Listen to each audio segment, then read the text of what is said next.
Hi everyone, and welcome to Over True Scars.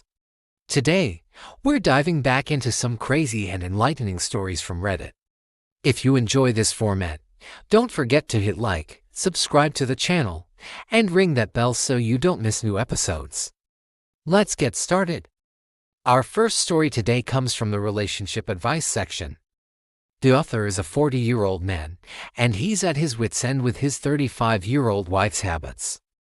My wife, let's call her Christina, has always been the life of the party. She can talk for hours. The problem is that now she spends literally all day on her phone, with her sister, with her friends, with some distant relatives. Someone is always calling her, or she's calling them.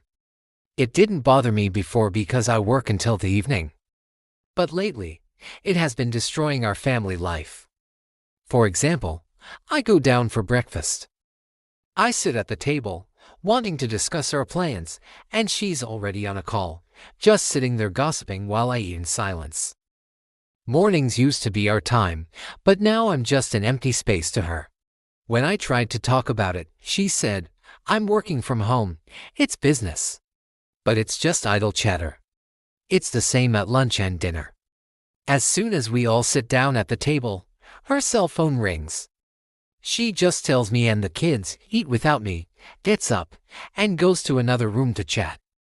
The funny thing is, before, if I got a work call during dinner, she would make a huge scene, yelling, "Call them later." It's family time, they should understand that.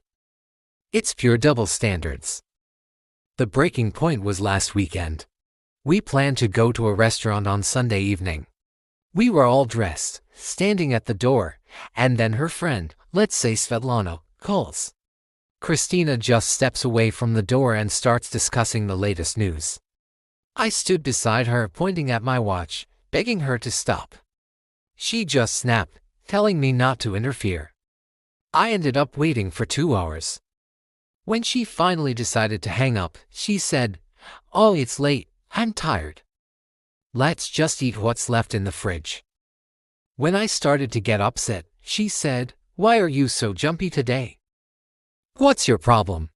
I blew up. "My problem is that we didn't go anywhere because you were on the phone for 2 hours. She replied that she hadn't spoken to Svetlana all day and she needed to talk. I suggested we make a schedule for our personal time so the phone wouldn't disturb us. She called that stupid, because we already live together. Yesterday morning, we agreed to go to a cafe. We were supposed to leave at 9 o'clock. At 9:30, I go up to the bedroom and see her sitting in her pajamas on the bed, and washed, and chatting away on her phone. I couldn't take it anymore. I grabbed the phone and said, "Listen, Sveta, Christina is busy now, we're going to have breakfast. Bye." I hung up and put the phone in my pocket. Then all hell broke loose. She shouted that I was a tyrant, that I had no right to control her time. I said, "A normal person knows that family is the priority, not the phone. I'm done." Since then, we haven't talked much. She said she wouldn't say a word until I apologized and returned her phone. I replied that if her phone is more important than communicating with her husband, then we have nothing to talk about. I tried to find a compromise, but she's like a zombie. The worst part is that when I try to talk calmly, she plays the victim, so I should just be a free app for my husband. I won't talk to anyone at all, even though she spends 5 to 6 hours a day talking. At one point, when we were trying to discuss it, she got another phone call. I pleaded with her, "Please don't take this, we have to talk." She said, "No, it's important, it's Marina." In the end, Marina had just called to gossip. I'm tired of being the good guy. I am tired of me and my children being ignored for the sake of an endless stream of gossip. You can stay on the phone for 6 hours a day. Seriously, what can you even talk about for 6 hours a day? I don't even talk to my GPS that much. This isn't just chatter anymore, it's a genuine escape from reality. You know, some people are afraid of silence because in silence, they have to face their problems. It seems like Christina is one of them. The saddest thing here is the double standards. Remember how she lectured her husband about work calls? And now she's turned into a walking call center. The author tried to make peace. He even admitted his mistake in taking the phone. He acted like a mature adult, but he was met with a wall of selfishness. After a year, the situation didn't just fail to improve, it spiraled into a slow-motion catastrophe. The kids are growing up seeing not their mother, but the back of her smartphone. Imagine what it's like for a child who wants to share a success from school, and their mom just waves them away, saying, "Wait, I'm discussing which series to watch with Sveta." And this brings us to the point of no return, their daughter's graduation. Hi everyone. I decided to come back a year later and put an end to this story. Unfortunately, there will be no happy ending, but perhaps my experience will open someone's eyes. When I returned her phone that last time, I was hoping for a dialogue. I said, "Christina, you see, the phone is just a tool, but it has become more important to you than the people in this room. Every time you pick up the phone during our dinner, you're literally telling us you're not as interesting as gossip with my friends." Do you know what she did? She didn't even finish listening. She snatched the phone from my hand, as if I had taken away her fix, and claimed I was trying to control her. From that day on, the gap between us only grew. The house turned into a hotel. We lived under the same roof but were complete strangers. I stopped fighting. I just watched from the sidelines as she missed our children growing up, her eyes glued to the screen. The final straw was in June, at our eldest daughter's graduation. The hall, the festive music, the teachers giving their speeches, parents secretly wiping away tears. This is a moment that should be remembered forever. And then, at the most crucial moment, as our daughter is called to the stage to receive her diploma, the silence of the room is pierced by her obnoxious ringtone. Everyone turns around. People are shushing. I feel my insides boiling with shame. I covered her hand with mine, squeezed her palm, and whispered through gritted teeth, "No. Christina, I'm begging you, not here. Just press decline and turn it off. Look at your daughter, she's on stage." But her reaction just destroyed me. Friends, let's pause for a second and think about this moment. Graduation isn't just a formality. It's the finish line of childhood. A child stands on that stage, their heart pounding, searching the crowd for the people who have been there for them all these years. And what does our author's daughter see? An empty seat. In psychology, there's a concept called emotional absence. A person can be sitting right next to you, but they aren't really there. They're in another world, a world of messengers, gossip, and other people's lives. And the worst thing in this story isn't even the phone itself, but how easily Christina traded her own daughter's moment of triumph for a dose of fresh gossip. That's a betrayal. And a lie afterward. It's just beyond belief. She didn't just ignore my request. There wasn't a hint of doubt in her eyes. She just pulled her hand away, as if I were some pesky insect, took out her phone, and, holding it to her ear, walked out of the room. At that exact moment, our daughter was called to the stage. Applause, music. I saw her stand up straight, looking for her mother in the crowd. All she saw was me and that damn empty chair. The whole evening, which should have been a celebration, turned into a silent question for her: why is the phone more important than me? When the ceremony was over, my son and I went to find her.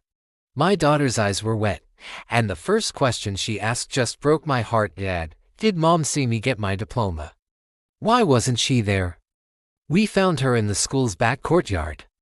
She was standing there, leaning against a brick wall and laughing loudly while discussing someone's new haircut or divorce.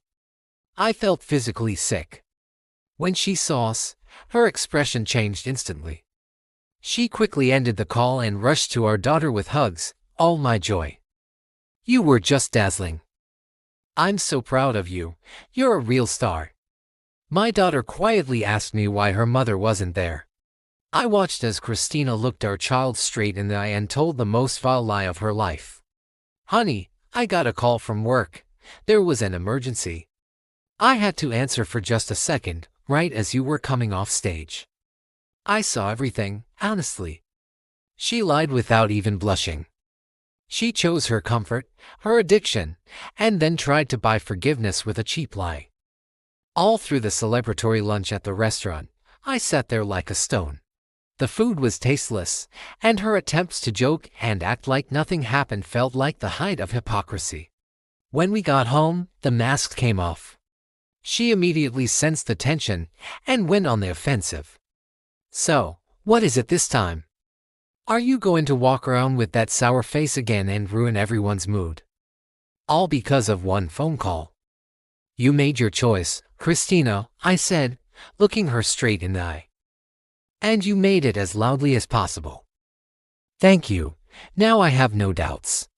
"What on earth are you talking about?" "It was an important call," she shouted. "An important call? You missed your daughter growing up for the sake of gossip.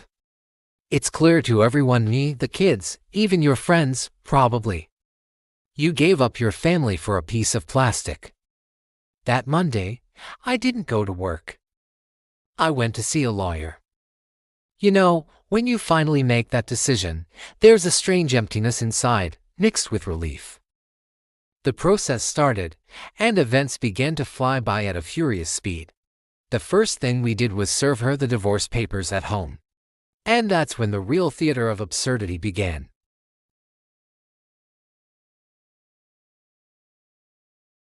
"You just want to control me. You're punishing me like a child for having my own life," she screamed. And then, she demanded that I move out immediately.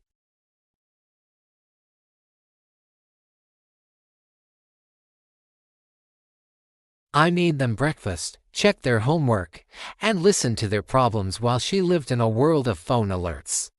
And now, with summer approaching, she seriously thought I would leave the kids with a woman who wouldn't even notice if the house burned down while she was on a call. This is the drama, folks. Sometimes we think a phone is just a little thing, a way to pass the time. But it can be a thief that steals our most valuable moments, the ones that will never come back. What do you think? Did I do the right thing by ending it? Or should I have tried family therapy, maybe by forcibly taking her smartphone away? Let me know in the comments if you've ever dealt with a similar phone addiction. Take care of each other and be in the moment, not online. Now, friends, the moment of truth has arrived. The person who ignores their family for months for their phone suddenly starts screaming about justice as soon as it comes to dividing property. Christina, our heroine, was convinced she was the victim. But she forgot one simple thing: while she was glued to her phone, I was documenting reality. And that reality turned out to be very cold for her. When she demanded I get out of my own house, I just laughed in her face. It was the laugh of a man who had finally woken up.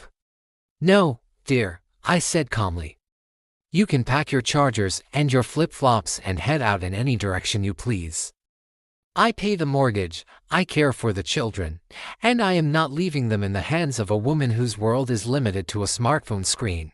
She slammed the door and left for her sister's, vowing to return only when I came to my senses and crawled back on my knees with an apology. Then, she tried to play the guilt card with the children. She yelled that I was ruining their lives, that they'd have to change schools right before important milestones. She accused me of forcing the sale of the house, a house she claimed she put her mother's insurance money into. But she was in for a surprise. Yes, she contributed some money. But my father and brother had generously loaned me the funds to cover the other half of the cost and all the transaction expenses. I had every single receipt. My lawyer, a real shark, contacted her. She was so busy with her online chats that she didn't even have the sense to hire her own lawyer. We offered her a deal: I'd simply buy out her share of the house. And you know what? She agreed. She signed a waiver of property rights, essentially removing herself as an owner of our family home.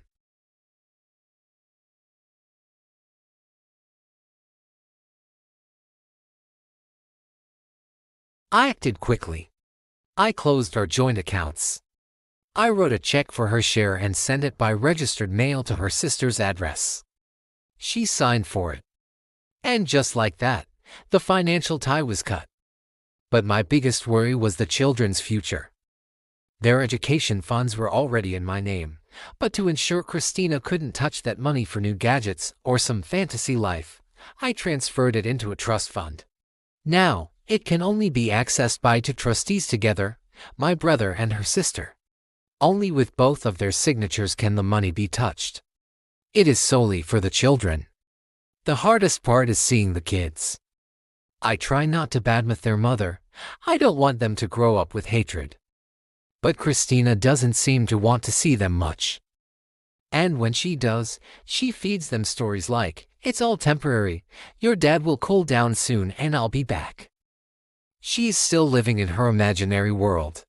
One commenter wrote something like, "Just give her the damn phone and do what she wants to save the marriage." I replied to him, "My wife hasn't worked a day since we got married." When she realized that her half of our Chicago house could only buy a tiny studio on the outskirts of town, her world collapsed. She thought life was a never-ending stream of news and gossip, but it turned out to be real bills, real commitments, and real people you need to value while they're around. Now, she has all the time in the world to talk on the phone. I just hope, for her sake, that those calls become less and less frequent. It's a harsh and instructive story. A person literally traded their family, their home, and their future for endless hours of empty chatter. Do you think there was any chance to save this marriage with a psychologist, or was it already too far gone? Let me know in the comments if you've encountered people for whom a phone has become more important than reality. Don't forget to hit like if the story resonated with you. Cherish your loved ones and put the gadgets down when they're around. You know what's amazing? When the ground gives way beneath their feet, people like Christina suddenly start thinking about their rights and completely forget about their duties. Now that the fairy tale of carefree chatting at someone else's expense is over, she's hired a lawyer and is trying to undo the agreement on the house. She claims it's jointly owned property and she's entitled to half the proceeds from a sale. But my lawyer just laughs. Christina signed the documents in 10 different places. She confirmed in writing that she was waiving her right to legal counsel and fully understood the consequences, even though she was practically forced to consult with a specialist. But no, she didn't have time. The phone was calling.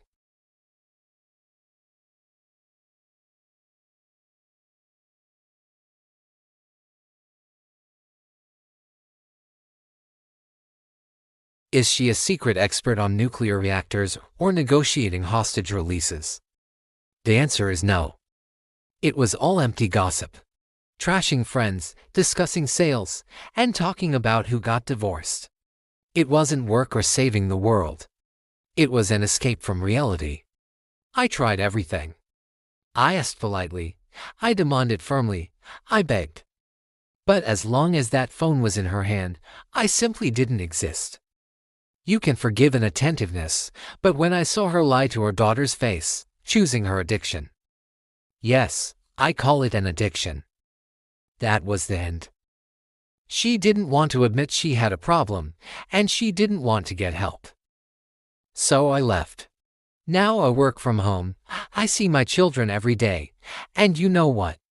I've never been happier.